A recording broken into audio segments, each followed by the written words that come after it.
Good morning everyone, how are you all? Fine, okay. So आज का हमारा topic है पर capita income. Okay, so per capita income is also known as income per person. Okay, so अभी समझ लेते हैं पर कैपिटा इनकम होता क्या है। In the average income per person in A given area in a specified period of time. Okay, एक fix period of time, एक फिक्स ईयर में, एक पर्टिकुलर एरिया में जितना इनकम, जितना एवरेज इनकम पर पर्सन होता है उसको बोला जाता है पर कैपिटा इनकम। तो इसको कैलकुलेट कैसे किया जाता है?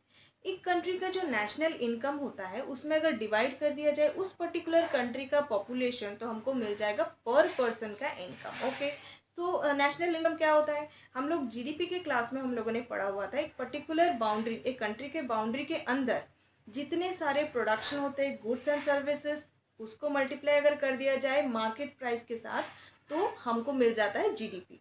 जीडीपी को अगर जब डिवाइड कर दिया जाता है उस पर्टिकुलर कंट्री के पॉपुलेशन के साथ तो हमको मिल जाता है पर कैपिटा इनकम। क्लियर? एक पर्टिकुलर कंट्री का जो टोटल इनकम होता है डिवाइडेड बाय उसी कंट्री का पॉपुलेशन, तो हमको मिलता है पर पर्सन का इनकम। तो ये होता है पर कैपिटा इनकम।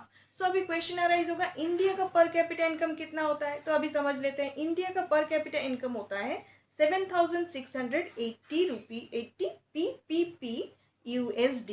तो अब ये PPP क्या होता है? PPP होता है परचेजिंग पावर पैरिटी। ये PPP के बारे में अलग से मैं क्लास बना दूंगी। USD क्या होता है? US dollar. USD का मतलब होता है US डॉलर। तो ये होता है इंडिया का आपका पर कैपिटा इनकम 7,680।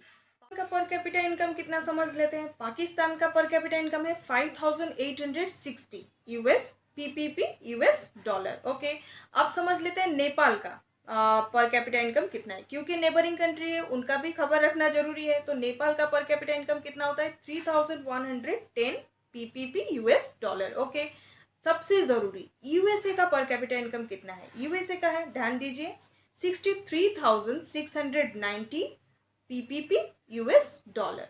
अब सबसे जरूरी चाइना का, चाइना का कंपेयर कर लेते हैं। चाइना का पर कैपिटा इनकम है 18,170 PPP US dollar. Okay, so यहाँ पे क्वेश्चन अराइज होगा, इंडिया का पर कैपिटा इनकम इतना कम क्यों है? जैसे अगर कंपेयर करें यूएसए चाइना, उनके साथ, चाइना के साथ नहीं यूएसए के साथ अगर कंपेयर करें, उनका इतना ज़्यादा क्यों? ओके, सो यहाँ पे समझ लेते हैं पर कैपिटा इनकम कम क्यों है इंडिया में। सबसे मेजर प्रॉब्लम यहाँ पे है कि जब पॉपुलेशन ज़्यादा हो जाता है तो पर कैपिटा इनकम आपका डिक्रीज हो जाता है। क्योंकि इंडिया में पॉपुलेशन 135 करोड़ से ज़्यादा है, तो यहाँ पे क्या होता है, हमारा पर कैपिटा इनकम लो हो जाता है, लोअर हो जाता है। कैसे? एक एग्जाम्पल से समझते हैं। सपोज दो कंट्री को हम लोग लेते हैं जिसका एरिया एक ही है। ओके, सपोज कंट्री ए का जो ए कंट्री है उसका आपका नेशनल इनकम कितना आया? 50 लाख रुपीज। ओके, तो वहाँ का पॉपुलेशन कितना है? 1 लाख। तो यहाँ पे हम लोग कैसे पर कैपिटा इनकम निकाले? 50 lakh divided by 1 lakh is equal to 50। तो 50 क्या होता है? आपका पर कैपिटा इनकम होता है कंट्री ए का।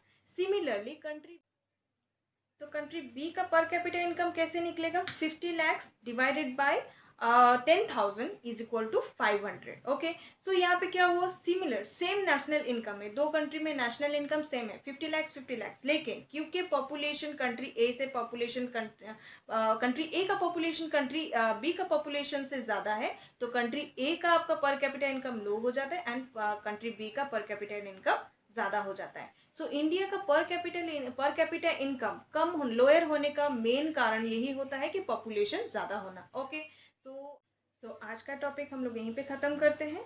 नेक्स्ट क्लास हम लोग एक नया टॉपिक लेके आएंगे। Till then, thank you so much, have a nice day.